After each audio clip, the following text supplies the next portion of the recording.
Hello dear friends, we're at Yongxi village.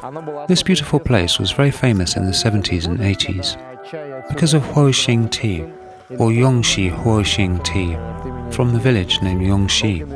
The literal translation is fiery freshness. This beautiful tea was famous back in the day.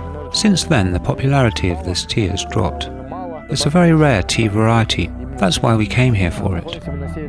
It's located in the north of Anhui province, far away from big cities. I don't regret coming here. It's a nice, clean and distant place. Not only green tea is produced here, but also red tea, and maybe something else.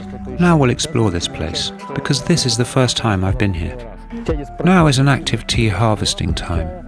Traditionally, they pick 2 leaves and a bud. The bud is quite nice, small, and similar to Mao Feng, or even Hongshan tea bud. Basically, it's a normal nice flush for green and yellow tea production. They don't pick twisted or rough leaves. They pick carefully. It will be Yongxi Huo Qing tea, or green tea Huo Qing. Now we're going to see how they do it.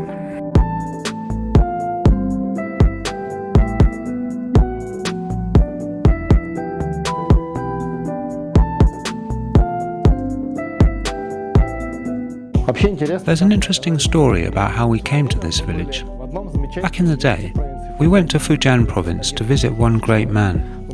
Hopefully we'll meet him again one day. He collects Lao Cha, aged teas. Thanks to him, we got such beautiful tea, like aged Yongxi Huo Qing. It's an aged green tea, but we call it red tea. We call it red tea because green tea is processed one more time after aging. So it's quite a special tea. Nowadays this tea is not very popular. I've had to find time to come here, because this place is located off the beaten track, very much so. But we're here, and they're making tea, but it's on the final stage now. That's why I'll tell you how it all began. First, we take fresh tea leaves, and they go 3 times through this machine. It's called sha xing, or killed green, the primary roast. They do it 3 times, and after that we have a semi-finished product, and it's laid out to dry. This one is laid out on trays and gets dry. After drying, tea goes to the next stage. Basically, it's a final stage. At the same time, it's a rolling, twisting and long frying process, which is split in 2 stages. Let's see what it looks like. This is real Yongxi Huo Qing. It's the best in this place. This tea was harvested from an original plantation, and it's been done before the first Xingming, and they still have some. They'll brew some tea for us. If we like it, we'll take everything. Even if it costs billions, we'll buy it anyway. Why not?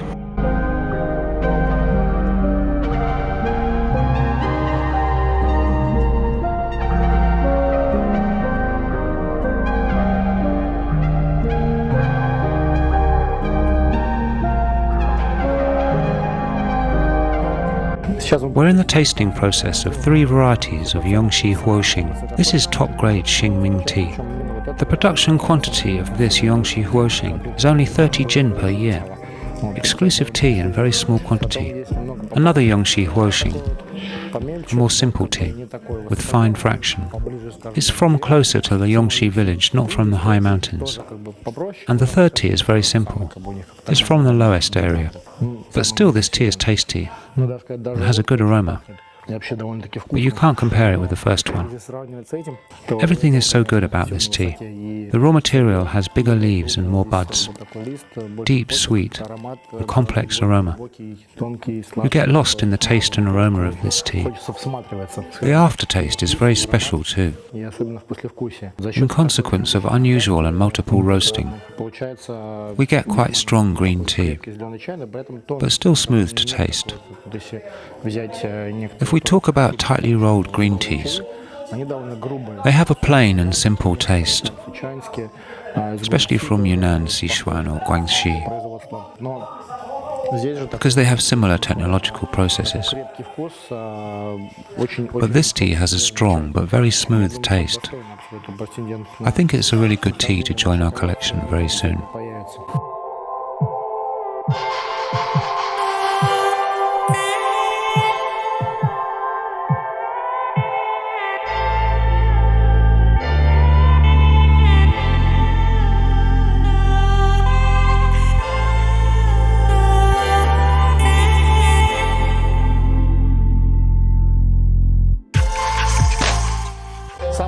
The most difficult stage in production is firing.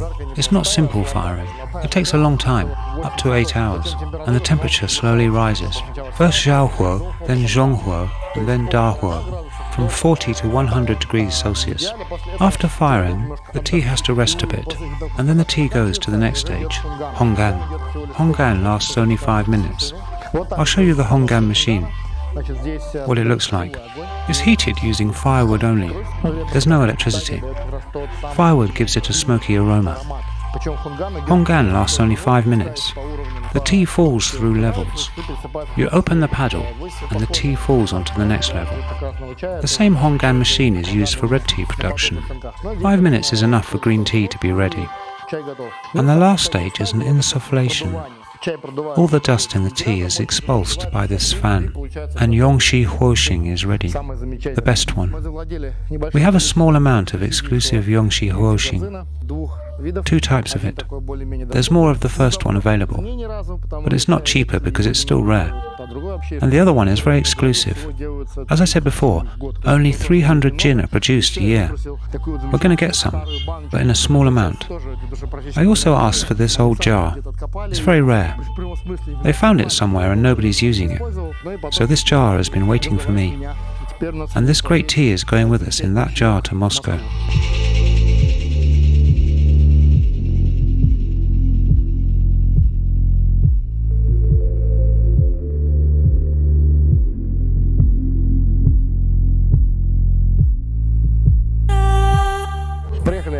We've arrived at one interesting manufacturer.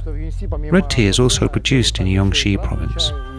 And this red tea must be really good, because of the special locality. Not many factories produce red tea here, and even if they do so, then they try to make something special and different. So we're going to try that difference. From the outside, it's typical red tea manufacture. First is the weidiao stage, then kneading, fermentation and drying. Same as everywhere, nothing unusual. Nice, clean and tidy tea factory. Now we're going to drink their tea. What I really like at this factory is that the red tea tasting tradition is similar to oolong tea tasting.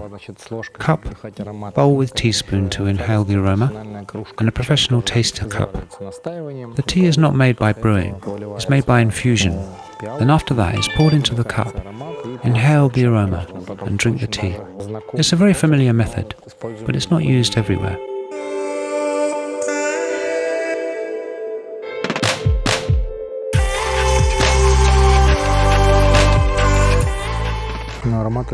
This tea's got a very smooth aroma.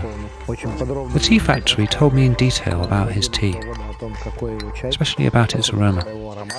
To be fair, all guys from the north, from the northern provinces of China, are more educated, manufacturers and consumers. Tea is much more expensive than tea from southern provinces of China, and they can talk about their tea very well. This red tea is really, really good, no doubt about it. The aroma, taste and aftertaste, and the colour of the liquor. Everything is on the top level. The tea has got a floral aroma, or more orchid, also honey and pine notes, maybe sometimes coniferous aroma. The taste is silky, it stays in the mouth. After you've drunk the tea, you can feel a slightly coniferous aftertaste. It's such a delicate aftertaste that you almost can't feel it, and I couldn't describe it to myself before he told me about it. The tea is quite original. Traditionally, he told me why his tea is better than Xingming tea, what the difference is, and its advantages. Surely only local tea from Yongxi has got this coniferous note. To be fair, I never tasted a flavour like this before. It's quite original. We'll continue to drink tea. Maybe they've got something else. This is what the flush looks like. But I should say that it's a late flush of local red tea. The tea we just drunk has a smaller flush. It's better in quality. We can see it in the tea leaves after steeping. Xingming tea, even if it's a late tea, is the top grade. But late tea after Xingming is more simple. We're going to ask for a sample of this simple tea too, and we'll taste it carefully. I think this tea is going to be in our collection too, because I like it. Also, Kuding is growing in Yongxi province. Kuding is more common in Guangxi, Hunan and other places. Here they're growing it for themselves. The shoots are still young. Usually they're collected later. At Guangxi, Kuding tea is ready for harvesting at this time, but it's much warmer there.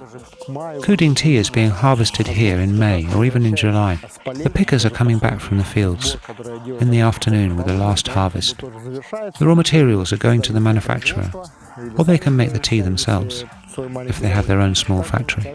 So this is a daily routine at harvesting time. Nobody is chilling out or sleeping.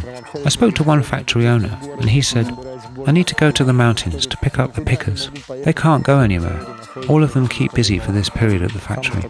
The active life begins at the mountains at this time."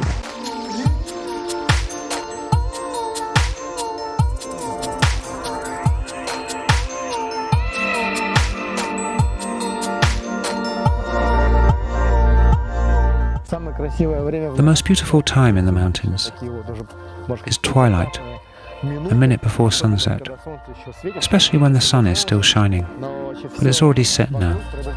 Everything gets a different tone and colour, fills with light and shines. Coolness comes slowly to the mountains, and then a mist descends. Possibly a mist will come in the early morning as well. All of this creates a peculiar and very pleasant atmosphere, which you can't mistake for anything else. And the place is more picturesque than the impressions you get. Sparsely populated villages in the mountains have got their own special atmosphere. I love this time, and I'd like to stay a little longer in the mountains. Our car driver called to us, "Come on, let's go quick. We need to go for dinner and sleep." But I don't want to leave so quickly from such beautiful places. It's really great when you've got a chance to stay overnight. But unfortunately, we can't do it this time. Our journey is very active, but we still have time to walk around and inhale all the aromas that the tea leaves make in the evening. In the night, when coolness comes to the mountain, and it's not so warm as in the daytime, the nutrients are preserved in the tea leaf overnight. The tea gives a rich fragrance in the evenings, especially when the buds are growing in the spring. And the morning is the best time to harvest tea. That's why April is the best month. The higher it is, the cooler it is, and the tea gets richer in flavour.